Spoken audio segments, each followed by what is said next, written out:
गुरुर्ब्रह्मा गुरुर्विष्णु गुरुर्देवो महेश्वरः गुरु साक्षात् परं ब्रह्म तस्मै श्री गुरवे नमः।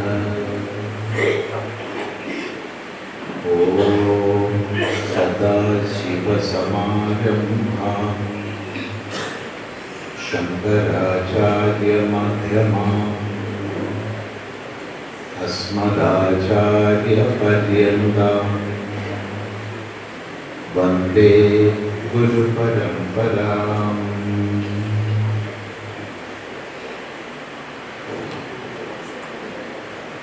ഇവിടെ വേദിയിലും സദസ്സിലുമായിരിക്കുന്ന എല്ലാ സന്യാസി ശ്രേഷ്ഠരുടെയും പാദങ്ങളിൽ ഓം നമോ നാരായണായ പൂർവകമായ നമസ്കാരം. നമ്മുടെ ശാസ്ത്രങ്ങളുടെ അപരിമിതമായ ശാസ്ത്രങ്ങളുടെ ഏത് മേഖലയിലേക്കും പ്രവേശിക്കുന്ന വിദ്വത്തയുടെ ഒരു പൂർണ്ണമായ ആവിഷ്കാരം എന്ന് പറയാവുന്ന പൂരക്കളിയുടെ നാട്, അതുപോലെ തന്നെ അനേക വർഷം കൂടുമ്പോൾ നടത്തുന്ന വളരെ ശക്തിമത്തായ സമാജ മനസ്സിനെ സ്പന്ദിപ്പിക്കുന്ന അനേകം കാളിയാട്ടങ്ങളുടെ നാട്, തനതായ ക്ഷേത്രകലകളുടെയും യക്ഷഗാനത്തിൻ്റെയും വലിയ സ്വാധീനമുള്ള പ്രദേശം, കലയുടെ സംസ്കാരത്തിൻ്റെ സമുന്നതമായ ഒരു പാരമ്പര്യം അവകാശപ്പെടാവുന്ന ഒരു പ്രദേശം, അതാണ് കാസർഗോഡ്. അതിൻ്റെ പിന്തുടർച്ചയായി അനേക മഹാപുരുഷന്മാരുടെ പ്രവർത്തന മേഖലയായി സമീപ കാലഘട്ടത്തിൽ നമുക്കെല്ലാം അറിയാം. പപ്പ രാംദാസിന്റെ, കൃഷ്ണഭായ് മാതാജിയുടെ, അവധൂത മഹാത്മാവായിരുന്ന ഭഗവാൻ നിത്യാനന്ദ സ്വാമികളുടെ പ്രവർത്തന ഭൂമിയായി ഈ കാസർഗോഡിൽ പരമ്പരാഗതമായി ഇടനീർമഠം പോലുള്ള മഹാസ്ഥാനങ്ങളുടെ കേന്ദ്രമാണ്. ഇന്ന് ഒട്ടനേകം മഹാത്മാക്കളുടെ പ്രവർത്തനം ഈ ജില്ലയിലുണ്ട്. നമുക്കറിയാം, ഇവിടെ നമ്മൾ ഒത്തുകൂടിയിരിക്കുന്ന ചെന്മയ മിഷനായാലും വിവിധ ശാഖകളുണ്ട്. അതുപോലെ ഇവിടെ വേദിയിൽ തന്നെ ഇടനീർമഠാധിപതിയുണ്ട്, യോഗാനന്ദ സ്വാമികളുണ്ട്. അവരൊക്കെ നമ്മുടെ ധർമ്മത്തിൻ്റെ സംസ്ഥാപനത്തിലും സമുദ്ധാരണത്തിലും നിരന്തരമായി പ്രവർത്തിക്കുന്നവരാണ്. കേരളത്തിൻ്റെ സവിശേഷമായ താന്ത്രിക പാരമ്പര്യവും അതിസൂക്ഷ്മമായ ശാക്തേയ ഉപാസനകളും കർണാടകത്തിലെ വൈഷ്ണവ പ്രധാനമായ താന്ത്രിക ചര്യകളും എല്ലാം സമ്മേളിക്കുന്ന ഒരു മഹത്വപൂർണമായ പ്രദേശമാണ് കാസർഗോഡ്. ഇത് പറഞ്ഞു തുടങ്ങുന്നത് എന്തുകൊണ്ടെന്നാൽ മനു നമ്മളെ ഓർമ്മിപ്പിച്ചൊരു വാക്യവും സ്വം സ്വം ചരിത്രം ശിക്ഷേരൻ. അത് മറ്റൊരു പ്രകൃതം പറഞ്ഞതാണ്. ഒരു അടർത്തിയെടുത്തു എന്നൊരു ദോഷം നമ്മൾ ചെയ്തിട്ടുണ്ട്. കാരണം ഭാരതം ലോക ഗുരുവാണെന്ന് സമർത്ഥിക്കുന്ന ഒരു വാക്യത്തിന്റെ ഭാഗമാണ്. വാക്യം പൂർണ്ണമായി പറയുകയാണെങ്കിൽ മനു തന്റെ സ്മൃതിയുടെ ആരംഭത്തിൽ ഈ ഭൂമിയിലെ വ്യത്യസ്ത ഭൂഖണ്ഡങ്ങളെ കുറിച്ച് വർണ്ണിക്കും. അങ്ങനെ ഭൂഖണ്ഡങ്ങളെ കുറിച്ച് വർണ്ണിക്കുന്നതിന്റെ ഭാഗമായിട്ട് ഭാരതവർഷത്തെ വർണ്ണിക്കും. ഹിമാലയം മുതൽ ഹിന്ദു സമുദ്രം വരെയുള്ള ഭൂപ്രദേശത്തെ വർണ്ണിക്കും. ആ ഭാരത വർണ്ണന ചെയ്ത ഉടനെയാണ് മനു പറയുന്നത്, ഏതദ്ദേശപ്രസൂതസ്യ സകാശാദഗ്രജന്മനഃ സ്വം സ്വം ചരിത്രം ശിക്ഷേരൻ പൃഥിവ്യാം സർവമാനവാഃ. വളരെ ശ്രദ്ധേയമായ വാക്യമാണ്. പ്രത്യേകിച്ച് ഇവിടെ ഇരിക്കുന്നത് ഒരു സാധാരണ സദസ്സല്ല. പിന്നെയോ ഈ കാസർഗോഡ് ജില്ലയിൽ സനാതന ധർമ്മത്തിന്റെ വ്യത്യസ്ത ഭാവങ്ങളെ സമുദ്ദീപിപ്പിക്കുന്നതിന് വേണ്ടി പ്രവർത്തിക്കുന്നവരാണ്. ഇതിൽ സാമുദായിക സംഘടനാ നേതാക്കന്മാരുണ്ട്, ഇതിൽ മറ്റ് സാംസ്കാരിക സംഘടനാ നേതാക്കന്മാരുണ്ട്. യോഗം, വേദം, തന്ത്രം, പൂജ, ജ്യോതിഷം, വാസ്തു തുടങ്ങിയവ പഠിപ്പിക്കുന്ന ആചാര്യന്മാരുണ്ട്, പൂരകളിയുടെ ആചാര്യന്മാരുണ്ട്. അങ്ങനെ ഹിന്ദു സമാജത്തെ സ്പർശിക്കുന്ന ഒരു സമൂഹത്തിന്റെ പരിച്ഛേദമാണ് ഇവിടെ ഇരിക്കുന്നത്. പിന്നെ ഈ ധർമ്മ സന്ദേശയാത്രയിൽ പങ്കെടുക്കുന്ന സന്യാസി ശ്രേഷ്ഠന്മാരുണ്ട്. അതുകൊണ്ട് ഈ വാക്യം നമ്മളെ സംബന്ധിച്ച് വളരെ ശ്രദ്ധേയമാണ്. ഭാരതത്തെ വർണ്ണിച്ച ശേഷം മനു പറയുകയാണ്, ഏതദ്ദേശ പ്രസൂതസ്യ അഗ്രജന്മനഃ സകാശാത്. ഈ ഭാരതഭൂമിയിൽ ജനിച്ച വിദ്വാന്റെ അരിക നിന്നോ സ്വം സ്വം ചരിത്രം ശിക്ഷേരൻ, സ്വന്തം സ്വന്തം ചരിത്രത്തെ പഠിക്കുമാറാകട്ടെ. ആര്? ഭാരതീയരല്ല. പിന്നെ പൃഥിവ്യാം സർവമാനവാഃ, ഭൂമിയിലെല്ലാ മനുഷ്യരും, ഭൂമിയിലെല്ലാ മനുഷ്യരും ഈ ഭാരതത്തിൽ ജനിച്ച വിദ്വാന്റെ അരിക നിന്നോ സ്വന്തം സ്വന്തം ചരിത്രത്തെ പഠിക്കുമാറാകട്ടെ എന്ന് പറയുമ്പോൾ ജഗദ്ഗുരു പദവിയാണ് ഭാരതത്തിൽ. ഈ മനുവിന്റെ വാക്യത്തിന്റെ മൂലം തേടിപ്പോയാൽ നമുക്ക് ഋഗ്വേദ സംഹിതയിലോ ഏകദേശം പ്രാരംഭ സ്ഥാനത്ത് തന്നെ കാണാൻ കഴിയും കൃണോത്തോ വിശ്വമാര്യം എന്നൊരു മഹാമന്ത്രത്തെ. ഈ ലോകത്തെ നമുക്ക് ശ്രേഷ്ഠതയിലേക്ക് നയിക്കാം. ശ്രദ്ധിക്കുക, ഈ ലോകത്തെ ആക്രമിച്ച് കീഴടക്കാമെന്നല്ല, ഈ ലോകത്ത് നമ്മുടെ സാമ്രാജ്യങ്ങൾ പണിയാമെന്നല്ല. അങ്ങനെയൊക്കെ പറയാമായിരുന്നു. എന്തുകൊണ്ടെന്നാൽ വേദത്തിന്റെ ഭാഗമായി ധനുർവേദം നമുക്കുണ്ട്. അതിവിശിഷ്ടങ്ങളായ ശസ്ത്രങ്ങളും അസ്ത്രങ്ങളും നിർമ്മിക്കാനുള്ള വിദ്യകൾ നമുക്ക് സ്വായത്തമായിരുന്നു. അത് കേവലം ഗ്രന്ഥാകാരത്തിൽ എഴുതപ്പെട്ടതല്ല, മറിച്ച് പ്രാവർത്തികമായിരുന്നു.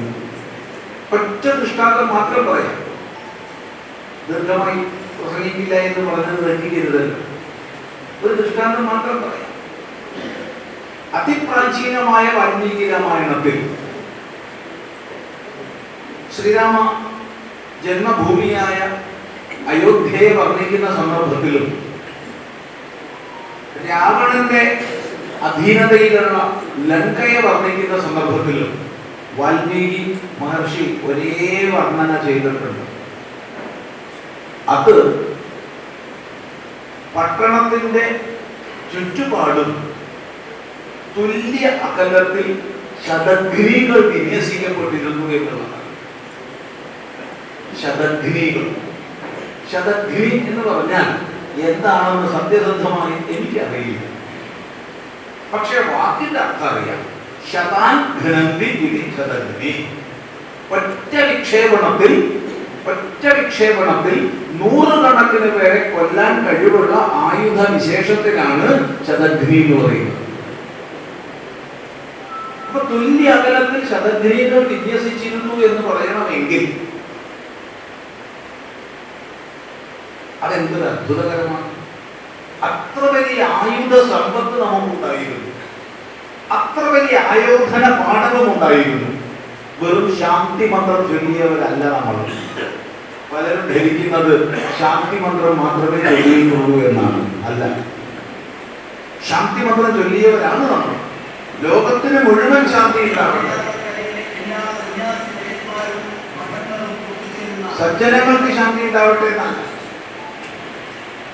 സദ്ബുദ്ധിയുള്ളവർക്ക് ശാന്തി ഉണ്ടാവട്ടെ എന്നല്ല, മറിച്ച് സമസ്ത ജീവരാശികൾ ഈ ഭൂമിയിലും സൗരയൂഥത്തിലുമുള്ളവരല്ല, മറിച്ച് സമസ്ത പ്രപഞ്ചത്തിലുള്ളവർക്കും ശാന്തി ഉണ്ടാവട്ടെ എന്ന് നമ്മൾ പ്രാർത്ഥിച്ചിട്ടുണ്ട്, ആശീർവദിച്ചിട്ടുണ്ട്.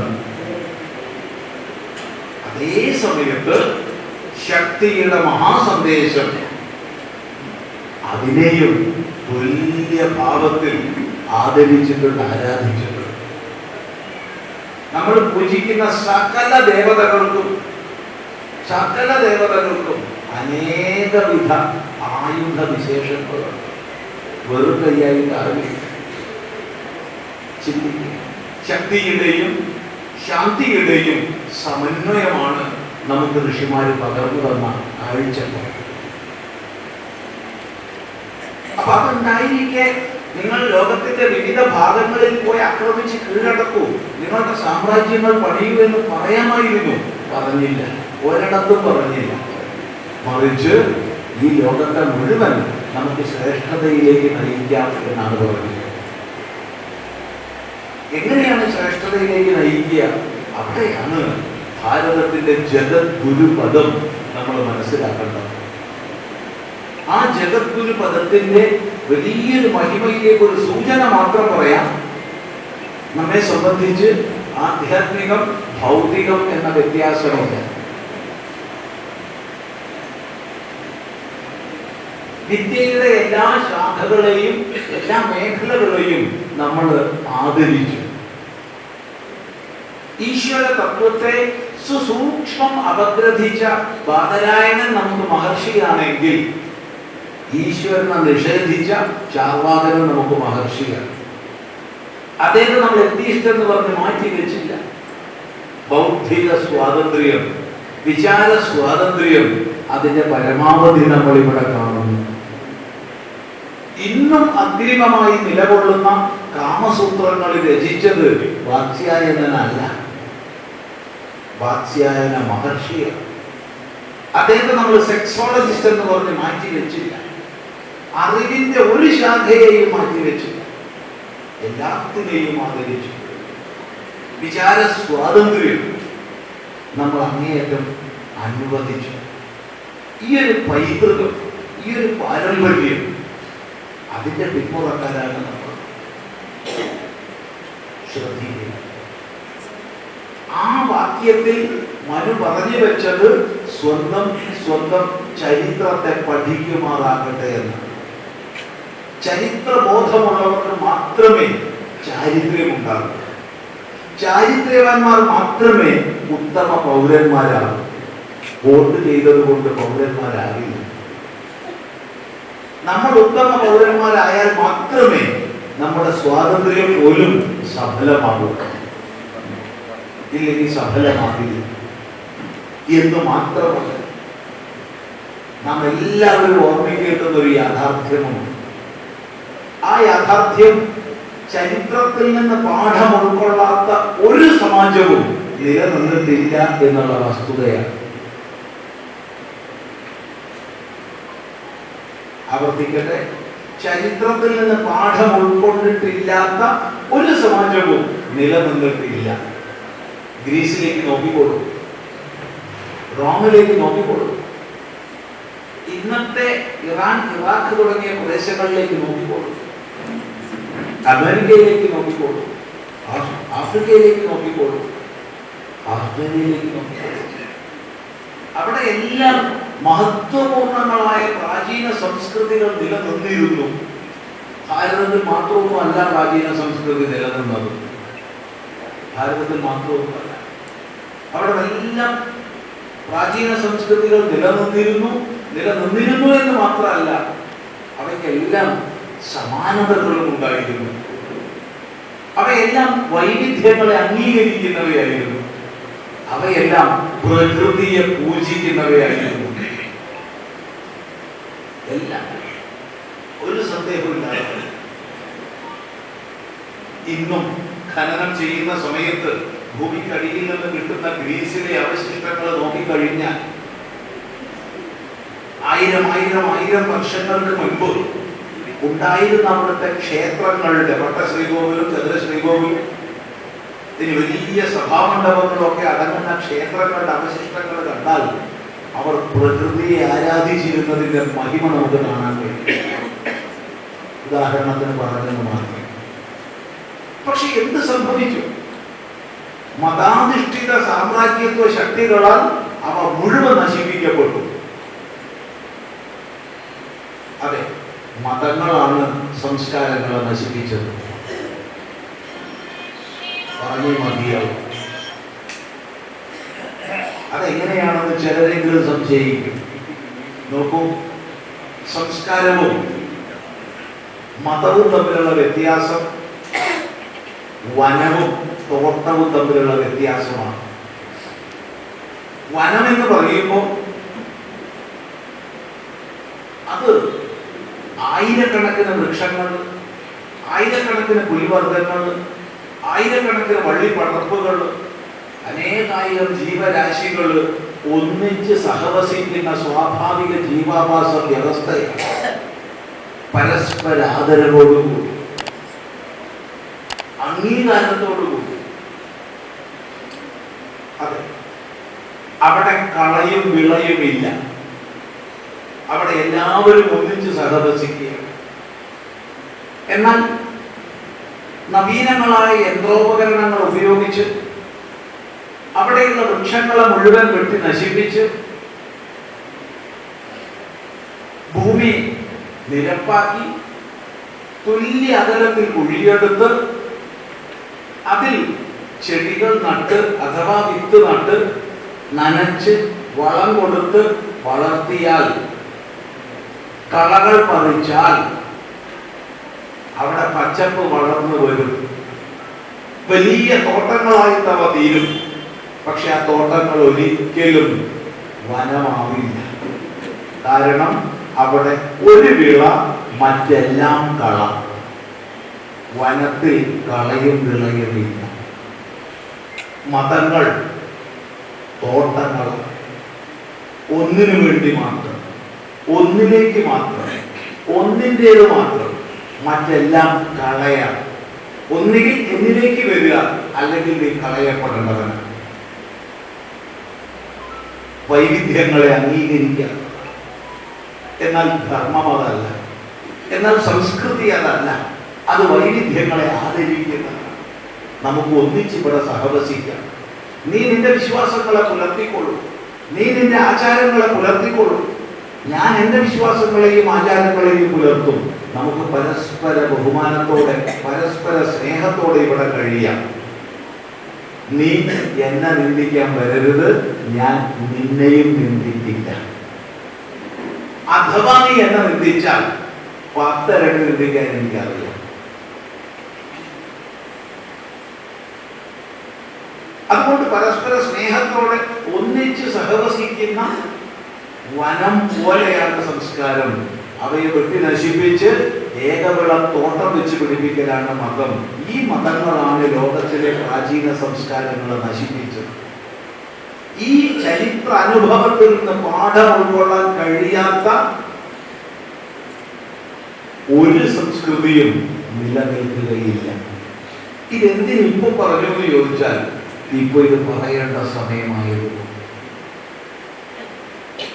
ഇപ്പോൾ ഇത് പറയേണ്ട സമയമായിരുന്നു. കാരണം മതാധിഷ്ഠിത സാമ്രാജ്യത്വ ശക്തികൾ അധിനിവേശം ചെയ്ത് നൂറ്റാണ്ടുകൾ ഇവിടെ ഭരണം ഉറപ്പിച്ചു. നൂറ്റാണ്ടുകൾ. ഒരു പക്ഷേ നൂറ്റാണ്ടുകൾ എന്ന പദപ്രയോഗം അപര്യാപ്തമാണ്. സഹസ്രാബ്ദത്തോളം പോയി. ക്ഷേത്രങ്ങൾ കൂട്ടം കൂട്ടമായി തകർക്കപ്പെട്ടു. ധർമ്മ സന്ദേശ പ്രചാരകരായിരുന്ന സന്യാസിമാര് കൂട്ടം കൂട്ടമായി ഹിംസിക്കപ്പെട്ടു. ഇതെല്ലാം ചരിത്രത്തിന്റെ ഭാഗമാണ്. അഖാഡകൾ രൂപീകരിക്കപ്പെടുന്ന പശ്ചാത്തലം പഠിച്ചാൽ ഇത് മനസ്സിലാവും. ഇതൊക്കെയായിട്ടും സനാതന ധർമ്മം നശിച്ചില്ല.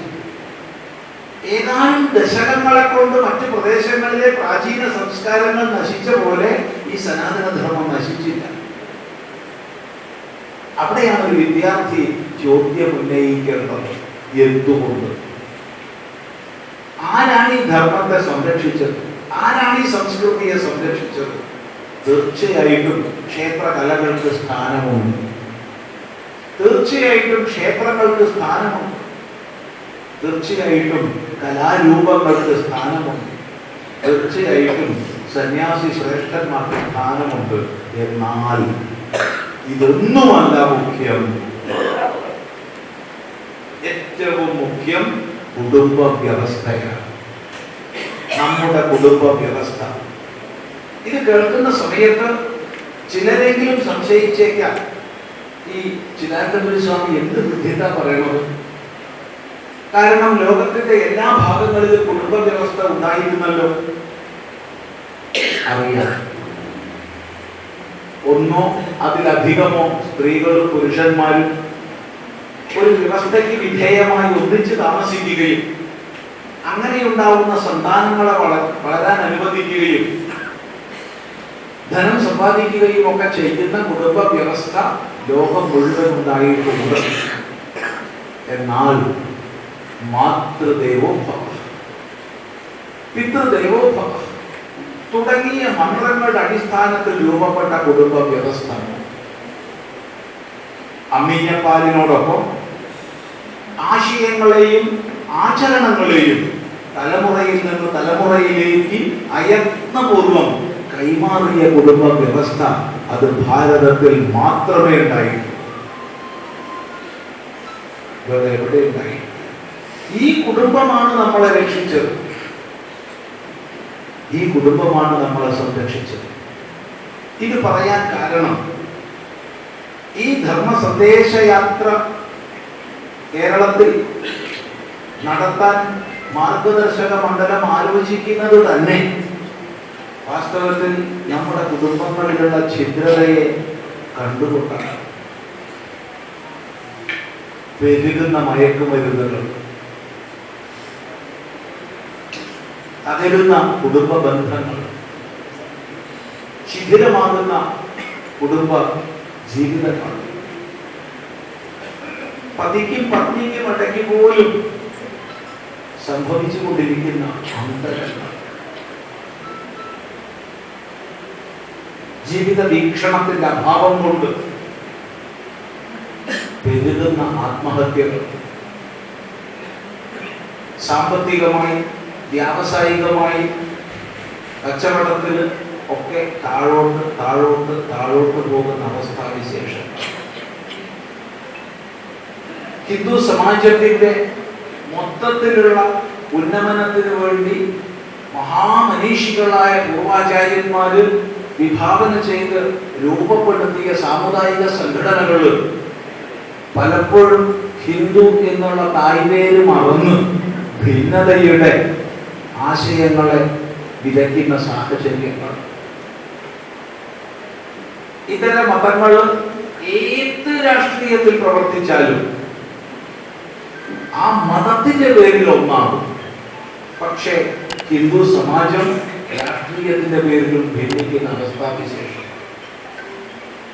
ഇങ്ങനെ കലുഷിതമായ വളരെയധികം നമ്മെ ചിന്തിപ്പിക്കുന്ന സാമൂഹിക സാഹചര്യത്തെ കണ്ടിട്ട് ഇതിനൊക്കെ ധർമ്മ സന്ദേശയാത്ര കൊണ്ട് പരിഹാരമാകുമോ? ഇല്ല, അത്തരം വ്യാമോഹമൊന്നുമില്ല. പക്ഷേ നോക്കൂ, പണ്ടൊക്കെ നമ്മൾ സമൂഹത്തിൽ പലരും പ്രസംഗിച്ചൊക്കെ കേട്ടിട്ടുണ്ട്. സന്യാസിമാരൊക്കെ സമാജത്തിലേക്ക് ഇറങ്ങണം, അവരുടെ ആശ്രമങ്ങളിൽ നിന്ന് പുറത്തേക്ക് ഇറങ്ങണം എന്നൊക്കെ. എന്നാൽ ഇന്ന് കേരളത്തിൽ തീർച്ചയായിട്ടും പറയാം, സമാജത്തിൽ അങ്ങേയറ്റം പ്രവർത്തിച്ചുകൊണ്ടാണ് എല്ലാ സന്യാസി ശ്രേഷ്ഠന്മാരും ജീവിക്കുന്നത്. സന്യാസിമാർ മാത്രമല്ല, അതുപോലെ ആധ്യാത്മിക മേഖലയിൽ ആശയപ്രചരണം ചെയ്യുന്ന ആചാര്യർ വളരെയധികം ഇന്ന് സമാജത്തിൽ പ്രവർത്തിക്കുന്നുണ്ട്. യോഗ ദർശനത്തെ, ധ്യാനത്തെ, വേദത്തെ, തന്ത്രത്തെ, പൂജയെ, വാസ്തുവെ, ജ്യോതിഷത്തെ എന്ന് വേണ്ട വ്യത്യസ്ത മേഖലകളെ പഠിപ്പിച്ചുകൊണ്ട് നമ്മുടെ ആചാര്യന്മാർ ഇന്ന് സമാജത്തിൽ പ്രവർത്തിക്കുന്നുണ്ട്. സമാജത്തിൽ ഇറങ്ങി പ്രവർത്തിക്കുന്ന ഒരു സന്യാസി പോലും തീർത്തു പറയാം വിശ്രമമില്ലാതെ പ്രവർത്തിക്കുന്നുണ്ട്. ഇവിടെ ഈ വേദിയിലായാലും സദസ്സിലായാലും ഇരിക്കുന്നവര് എനിക്ക് മാത്രമല്ല, ഈ ധർമ്മസന്ദേശ യാത്ര ഇനി അങ്ങോട്ട് കടന്നു പോകുന്ന ജില്ലകളിലുള്ള സന്യാസിമാർ ഇവിടെ വന്നിട്ടില്ല. അവർ അതത് ജില്ലകളിൽ പ്രവർത്തിക്കുക. ആ ജില്ലയിൽ പരിപാടി കഴിഞ്ഞാലേ അവർ ഇതിന്റെ കൂടെ കൂടുന്നുള്ളൂ. ഇപ്പൊ കണ്ണൂരിൽ നിന്നുള്ളവരാരും ഇല്ല, അവർ കണ്ണൂരിലത്തെ പരിപാടി കഴിഞ്ഞാൽ ഇതിന്റെ കൂടെ കൂടും. വയനാട്ടിലുള്ളവര് വയനാട്ടിൽ പരിപാടി കഴിഞ്ഞാൽ കൂടും, കോഴിക്കോടുള്ളവർ കഴിഞ്ഞാൽ കൂടും. അങ്ങനെ തിരുവനന്തപുരത്തേക്ക് എത്തുമ്പോഴത്തേക്ക് എല്ലാവരും ആവുള്ളൂ. അതുകൊണ്ട് ഈ ഇരിക്കുന്നവർ മാത്രമാണെന്ന് വിചാരിക്കരുത്. കേരളത്തിലെ എല്ലാ സന്യാസാശ്രമങ്ങളിലെയും ആചാര്യന്മാര് ഇതിന്റെ ഭാഗമാണ്. എല്ലാവരും പ്രവർത്തിക്കുന്നവരാണ്, വിശ്രമമില്ല. അതുപോലെ സന്യാസിമാർ മാത്രമല്ല, മറ്റു പ്രസ്ഥാനം ഇവിടെ തന്നെ ബ്രഹ്മകുമാരീസിന്റെ അമ്മമാരെ നമ്മൾ കാണുന്നു, സഹോദരിമാരെ കാണുന്നു. അങ്ങനെ പല സംഘടനകൾ എല്ലാവരും പ്രവർത്തിക്കുന്നുണ്ട്. എന്നാൽ നമ്മൾ ഒന്നിച്ചു ചേർന്ന് പ്രവർത്തിക്കുമ്പോൾ, ഒന്നിച്ചു ചേർന്നൊരു സന്ദേശം നൽകുമ്പോൾ അതിന് വിശേഷമായ ഫലമുണ്ട്. ഒറ്റക്കെട്ടിക്ക് നമ്മളൊക്കെ പ്രവർത്തിക്കുന്നുണ്ട് അവിശ്രമം. എന്നാൽ ഒന്നിച്ചു ചേർന്ന് പ്രവർത്തിക്കുമ്പോൾ, ഒന്നിച്ച് സന്ദേശം നൽകുമ്പോൾ അത് സമാജത്തിൽ വലിയ ഫലത്തെ നൽകും. ആ കാഴ്ചപ്പാടോടുകൂടിയാണ് ഈ ഒരു ധർമ്മ സന്ദേശ യാത്ര വിഭാവനം ചെയ്യുന്നത്. അതുകൊണ്ട് നേരത്തെ സൂചിപ്പിച്ച പ്രശ്നങ്ങളെ കുറിച്ച് ഇവിടെ പറയുന്നില്ല, സൂചിപ്പിച്ചെന്ന് മാത്രം. ആ പ്രശ്നങ്ങളെ വിസ്തരിക്കാൻ നിന്നാൽ നമുക്ക് ദിവസങ്ങളോളം പറയാം. പ്രശ്നങ്ങളെ പറഞ്ഞിട്ട് എന്ത് പ്രയോജനം? നമ്മുടെ ചിന്തകൾ പരിഹാരോന്മുഖമാകട്ടെ, നമ്മുടെ ചിന്തകൾ പരിഹാരോന്മുഖമാകട്ടെ. എന്താണ് ആ പരിഹാരം? പുതിയൊരു പരിഹാരവും പറയാൻ പോകുന്നില്ല, പുതിയൊരു പരിഹാരവും ആരും പ്രതീക്ഷിക്കണ്ട. പിന്നെ പറയാൻ പോകുന്നത് പഴയ പരിഹാരമാണ്. ആ പരിഹാരം വേദം നമ്മളോട് അനുശാസിച്ചതാണ്. സ്വാധ്യായ പ്രവചനാഭ്യാം പ്രമതിതവ്യം ദേവപിതൃകാര്യാഭ്യാം പ്രമതിതവ്യം. സ്വാധ്യായ പ്രവചനങ്ങളിൽ നിന്ന് മടിച്ചു പിന്നോക്കം പോകരുതേ. ദിവസവും അവനവന്റെ ധർമ്മശാസ്ത്രങ്ങളെ പഠിക്കണമേ. അതിലടങ്ങിയ ആശയങ്ങളെ അടുത്ത തലമുറയ്ക്ക് കൈമാറണമേ. ദൈവകാര്യത്തിൽ നിന്നും പിതൃകാര്യത്തിൽ നിന്നും പിന്നോക്കം പോകരുതേ. ഭൂത്യൈനപ്രമതിതവ്യം. ധനമാർജിക്കണം, സമ്പത്താർജിക്കണം, അതിൽ നിന്ന് പിന്നോക്കം പോകരുതേ. കുശലാംഗപ്രമതിതവ്യം. നിന്റെയും കുടുംബത്തിന്റെയും രക്ഷയ്ക്ക് വേണ്ടി എന്ത് ചെയ്യണോ അതിൽ നിന്ന് മടിച്ച് പിന്മാറരുതേ. ഇത്രയും ഉപദേശം കേട്ടാൽ മതി, ഇത് മാത്രം കേട്ടാൽ മതി, ബാക്കിയൊക്കെ താനേ വരും. കാരണം ദേവകാര്യം പിതൃകാര്യം എന്നുള്ളത് വിസ്തരിച്ചു കഴിഞ്ഞാൽ നമുക്ക് ദിവസങ്ങൾ ഇരിക്കാൻ പറ്റും. നമ്മുടെ പൂജകൾ, നമ്മുടെ നാമജപങ്ങൾ, നമ്മുടെ മന്ത്രജപങ്ങൾ, നമ്മുടെ ധ്യാനാദി സാധനകൾ, നമ്മുടെ ക്ഷേത്രോപാസനകൾ, നമ്മുടെ സേവാപ്രവർത്തനങ്ങൾ എല്ലാം അതിലന്തർഭവിക്കും. അച്ഛനമ്മമാരെ പൂജിക്കുന്നത്, ആദരിക്കുന്നത്, അവർക്ക് ശ്രാദ്ധാദി അർപ്പണം ചെയ്യുന്നത് എല്ലാം അതിലന്തർഭവിക്കും. ശാസ്ത്ര സ്വാധ്യായം അതിലന്തർഭവിക്കും. അതിലെ ആശയങ്ങളെ അടുത്ത തലമുറയ്ക്ക് പകർന്നു നൽകുന്നത് അതിലന്തർഭവിക്കും. ഇത് വിസ്മരിക്കാതിരിക്കുക എന്നുള്ളത് മാത്രമേ. ഒന്നുകൂടി ആവർത്തിക്കട്ടെ. ഭാരതത്തിൻ്റെ ഗ്രാമാന്തരങ്ങളിലും ഒരു മഹാമനീഷി സഞ്ചരിച്ചു. കുടിലുകളിലും കൊട്ടാരങ്ങളിലും ഒരുപോലെ അന്ത്യവാങ്ങി. പണ്ഡിതരിൽ പണ്ഡിതരുമായും പാമരരിൽ പാമരരുമായും ഒരുപോലെ സഹവസിച്ചു. ഭാരതത്തിന്റെ ഹൃദയത്തുടിപ്പ് മനസ്സിലാക്കി. ആ നരേന്ദ്രൻ എന്താണ് ഭാവി ഭാരതത്തെ സമുദ്ധരിക്കാനുള്ള മാർഗമെന്ന് ധ്യാനമഗ്നനായി ഉത്തരം കണ്ടെത്തി. വിവേകാനന്ദ സ്വാമികൾ ശിഷ്യനാൽ നൽകപ്പെട്ട പേരാണ്. ആ പേരോടുകൂടി അമേരിക്കയിൽ പോയി, അനന്തരം യൂറോപ്പിൽ പോയി. ഭാരതത്തെ അടക്കി ഭരിച്ചിരുന്ന ബ്രിട്ടനിൽ ഇതാണോ ഭാരതം, ഇത്ര ശ്രേഷ്ഠമാണോ ഭാരതം എന്ന ചിന്തയെ പ്രസരിപ്പിച്ചു. ഭാരതത്തിന്റെ സ്വാതന്ത്ര്യത്തിന് ശക്തമായ അനിഷേധ്യമായ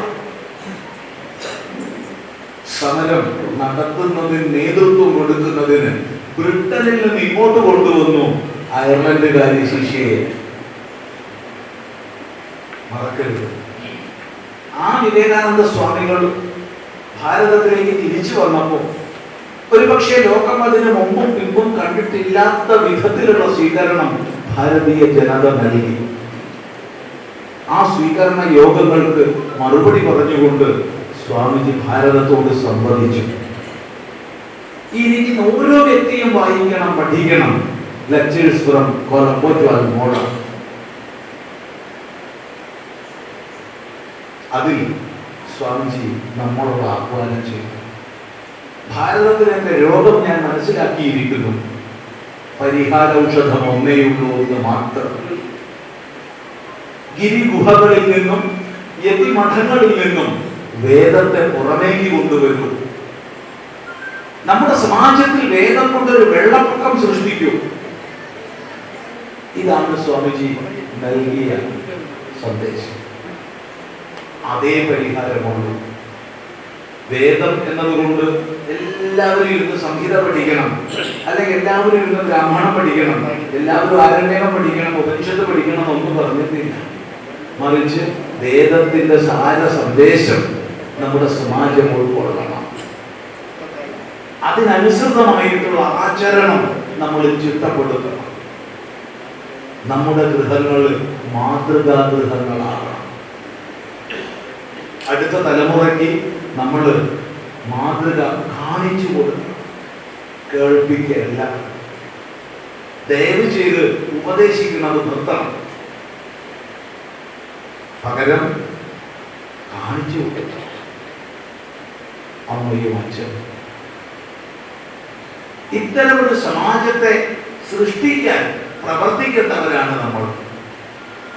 നേരത്തെ പറഞ്ഞത് ആവർത്തിക്കുന്നു, ഇതൊരു സാമാന്യ സമാജമല്ല എന്ന വ്യക്തമായ കാഴ്ചപ്പാടോട് കൂടിയാണ് ഈ പറയുന്നത്. നമ്മുടെ സമാജത്തെ സ്പന്ദിപ്പിക്കാൻ, നമ്മുടെ സമാജത്തെ ഉത്തേജിപ്പിക്കാൻ കഴിവുള്ള നേതൃത്വമാണ് ഇവിടെ ഇരിക്കുന്നത് നമ്മുടെ മുമ്പിൽ. നമുക്ക് സാധിക്കണം ഇത്തരമൊരു കുടുംബ വ്യവസ്ഥ വാർത്തെടുക്കാൻ. നമ്മൾ നായരാണോ ആയിക്കോളൂ, നമ്മൾ ഈഴവരാണോ ആയിക്കോളൂ, നമ്മൾ നമ്പൂതിരിയാണോ ആയിക്കോളൂ, നമ്മൾ ചെറുമര പുലയരോ ആണോ ആയിക്കോളൂ, നമ്മൾ നമ്പീശ്വരോ ആചാരോ ആചാരോ ആണോ ആയിക്കോളൂ. ഒന്നും വേണ്ടെന്ന് പറയുന്നില്ല. പക്ഷേ ഇതുണ്ടാവണമെങ്കിൽ ഹിന്ദു വേണം. ഹിന്ദു നായർ, ഹിന്ദു ഈഴവർ, ഹിന്ദു നമ്പൂതിരി, ഹിന്ദു മഴ, ഹിന്ദു മഴ. ഹിന്ദു എന്ന തായ്വേരില്ലെങ്കിൽ ഇതൊന്നുമില്ല. ആ ഒരു കാഴ്ചപ്പാടോടുകൂടി നമുക്ക് പ്രവർത്തിക്കാൻ സാധിക്കും. നമ്മുടെ സാമുദായിക സംഘടനകളിൽ, ഏത് സംഘടനയിൽ പ്രവർത്തിക്കുന്നവരാവട്ടെ, നിങ്ങൾ പ്രവർത്തിക്കുകയാണ് വേണ്ടത്. ആ സംഘടനയിൽ ആ സമുദായത്തെ സ്പർശിച്ചുകൊണ്ട് അതിനെ ഹിന്ദുത്വ അവബോധത്തിലേക്ക് എത്തിക്കാൻ നമുക്ക് കഴിയും. നിങ്ങൾ വ്യത്യസ്ത രാഷ്ട്രീയ പാർട്ടികളിലുള്ളവരാണോ, നിങ്ങൾ BJP ആണോ, നിങ്ങൾ കോൺഗ്രസ് ആണോ, നിങ്ങൾ CPM ആണോ, CPI ആണോ, ഇനി വേറെ എന്തെങ്കിലും പാർട്ടിയാണോ? സന്തോഷം, എല്ലാ പാർട്ടിയിലും വേണമെന്നാണ് ഞാൻ പറയുക. ഒരു പാർട്ടി പോലെ ഏത് പാർട്ടി അധികാരത്തിൽ വന്നാലും നമ്മുടെ കാര്യം പറയുന്ന ആൾക്കാർ വേണം. ഹിന്ദു എന്ന വിഷയത്തിൽ ഒന്നായിരിക്കുക.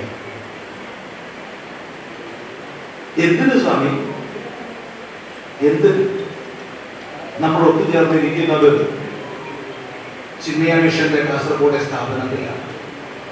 പരമപൂജ്യ ചിന്മയാനന്ദ സ്വാമികളുടെ സങ്കല്പത്തിനനുസരിച്ച് സ്ഥാപിക്കപ്പെട്ട വിദ്യാലയവും അനുബന്ധമായ ആശ്രമവും. ഈ യാത്ര നടത്തുന്നത് മാർഗദർശക മണ്ഡലമാണ്. മാർഗദർശക മണ്ഡലം വിശ്വ ഹിന്ദു പരിഷത്തിന്റെ ഭാഗമാണ്. അത് രൂപീകരിക്കുന്നതിന് നേതൃത്വം കൊടുത്ത മഹാപുരുഷനാണ് ചിന്മയാനന്ദ സ്വാമികൾ. വിശ്വ ഹിന്ദു പരിഷത്ത് രൂപീകരിച്ചതോട് കൂടെ തന്നെ അതിൽ ഒന്നിച്ചു തന്നെ മാർഗദർശക മണ്ഡലവും രൂപീകരിച്ചിട്ടുണ്ട്. എന്തിനു വേണ്ടി? സമാജത്തിന് മാർഗദർശനം നൽകുക. ഈ സമാജത്തിന് മാർഗദർശനം നൽകുക എന്ന് പറയുമ്പോൾ അതത് കാലഘട്ടത്തിലുള്ള പ്രതിസന്ധികളെ തിരിച്ചറിഞ്ഞ് അനിവാര്യങ്ങളായ പരിഹാരങ്ങൾ നിർദ്ദേശിക്കുക എന്നുള്ളതാണ്. ആ ദൗത്യ നിർവഹണത്തിന്റെ ഭാഗമായിട്ടാണ് ഈ ധർമ്മ സന്ദേശ യാത്രയും സംഭവിക്കുന്നത്. ആ പരമപൂജ്യ ചിന്മയാനന്ദ സ്വാമികൾ ഒരു കാലഘട്ടത്തിൽ 1970-കളിൽ ആവർത്തിച്ചു പറഞ്ഞു ഹിന്ദു വോട്ട് ബാങ്കിന്റെ അനിവാര്യതയെ കുറിച്ച്. പ്രത്യേകിച്ച് ഒരു പാർട്ടിയെ കുറിച്ച് ഒന്നും പറഞ്ഞിട്ടില്ല സ്വാമി, ഒരു പാർട്ടിയെ കുറിച്ചും പറഞ്ഞിട്ടില്ല. ഹിന്ദു വോട്ട് ബാങ്കുകൾ ആവർത്തിച്ചു പറഞ്ഞു. ആ കാലഘട്ടത്തിൽ ഒരിക്കൽ ഒരു ഗീതാ ജ്ഞാനയജ്ഞത്തിന്റെ സന്ദർഭത്തിൽ പത്രപ്രവർത്തകർ സ്വാമിജിയെ വളർന്ന് ചോദിച്ചു, സ്വാമിജി, നിങ്ങൾ ലോക സമസ്ത സുഖിനോ ഭവന്തു എന്ന് പറയുന്നവരല്ലേ? അതെ. പിന്നെ നിങ്ങൾക്ക് എങ്ങനെയാണ് ഹിന്ദു വോട്ട് ബാങ്കിനെ കുറിച്ച് പറയാൻ കഴിയുന്നത്? പരമപൂജ്യ സ്വാമികൾ സ്വതസിദ്ധമായ ശൈലിയിൽ ചിരിച്ചുകൊണ്ട് മറുപടി പറഞ്ഞു, സഹോദരി, നാളെ ലോകാസമസ്ത സുഖിനോ ഭവന്തു എന്ന് പറയാൻ ആരെങ്കിലും ഇവിടെ വേണ്ടേ? അതിനു വേണ്ടിയിട്ടാണ്. മറക്കരുത്. അതുകൊണ്ട് എല്ലാ അർത്ഥത്തിലും സംഘടിതമായ, എല്ലാ അർത്ഥത്തിലും സംഘടിതമായ, സമ്പന്നമായ ഒരു സമൂഹമായി നമ്മുടെ ഹൈന്ദവ സമാജത്തെ തീർക്കാൻ ഈ നേതൃത്വത്തിന് സാധിക്കണം. ഇങ്ങനെ 14 ജില്ലകളിലും അതത് ജില്ലയിലെ നേതൃത്വവുമായി സന്യാസിമാർ സംവദിക്കുന്നുണ്ട്. അവരിലൂടെ ആ സന്ദേശം സമാജത്തിലേക്ക് എത്തണം. നമ്മുടെ ക്ഷേത്രങ്ങൾ, അതോടൊപ്പം ധർമ്മ, വേദ, യോഗ ശാസ്ത്രങ്ങളിൽ അത്യഗാധങ്ങളായ കൃതികൾ രചിച്ചു. സമാജത്തിന് ഉണർച്ചയുടെ പ്രായോഗിക മാർഗനിർദ്ദേശങ്ങൾ നൽകി. ആ ഗുരുദേവൻ പ്രതിഷ്ഠിച്ച ക്ഷേത്രങ്ങളിൽ ഏറ്റവും വടക്കേ അറ്റത്തുള്ള ക്ഷേത്രമാണ് കുതിരോടി ഗോകർണനാഥേശ്വര ക്ഷേത്രം. അവിടെ നിന്നാണ് ഈ യാത്രയിൽ ദീപം ജ്വലിപ്പിച്ച് കൊണ്ടുവന്നത്. അത് വലിയൊരു സന്ദേശമാണ്. അത് തന്നെ വലിയൊരു സന്ദേശമാണ്. ഇന്ന് ഗുരുദേവൻ ഹിന്ദുവല്ല എന്നൊക്കെ പറയുന്ന വലിയ കോലാഹലങ്ങൾ നമ്മൾ കേൾക്കുന്നുണ്ട്. അവഗണിക്കേണ്ടതാണ്, മറുപടി പറയേണ്ടതല്ല, അവഗണിക്കേണ്ടത് മാത്രമാണ്. ആ കാലഘട്ടത്തിലെ സനാതന ധർമ്മത്തിന്റെ സമുദ്ധാരണത്തിന് വേണ്ടി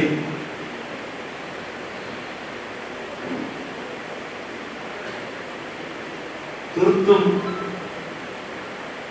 ഭ്രാന്താലയ സദൃശമായിരുന്ന ഒരവസ്ഥയിൽ നിന്ന് തീർത്ഥാലയ സദൃശമായ അവസ്ഥയിലേക്ക് ഉയർത്തുന്നതിന് ഈ 2 വാക്കുകൾ 2 മഹാന്മാർ ഉപയോഗിച്ചതാണ്. ഭ്രാന്താലയ സദൃശം വിവേകാനന്ദ സ്വാമികളുടെ പ്രയോഗത്തിൽ നിന്ന് എടുത്തതാണ്. തീർത്ഥാലയം എന്നുള്ളത് മഹാത്മാഗാന്ധിയുടെ പ്രയോഗത്തിൽ നിന്ന് എടുത്തതാണ്.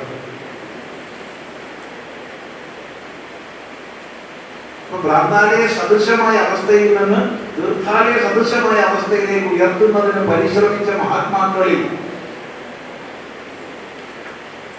ഒരുപാട് ദിവ്യ വിഭൂതികൾ ഉണ്ടായിരുന്നു.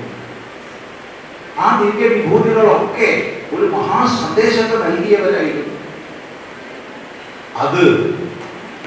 അത് തൈക്കാട്ട് അയ്യാവായാൽ, ചട്ടമ്പിസ്വാമി തിരുവടികളായാൽ, ശ്രീനാരായണ ഗുരുദേവനായാൽ, ശുഭാനന്ദ ഗുരുദേവനായാൽ, വേദഗുരു സദാനന്ദ സ്വാമികളായാൽ, ഭദ്രാനന്ദ ഗുരുവായാൽ, ബ്രഹ്മാനന്ദ ശിവയോഗിയായാൽ, രാമാനന്ദ ഗുരുദേവനായാൽ, ശ്രീരാമകൃഷ്ണദേവന്റെ നേരിട്ടുള്ള ശിഷ്യനായിരുന്ന നിർമ്മലാനന്ദ സ്വാമികളായാൽ, അവിടെ നിന്നുകൊണ്ട് ആഗമാനന്ദ സ്വാമികളായ ഒരു പരമ്പരയായി മഹാപുരുഷന്മാർ.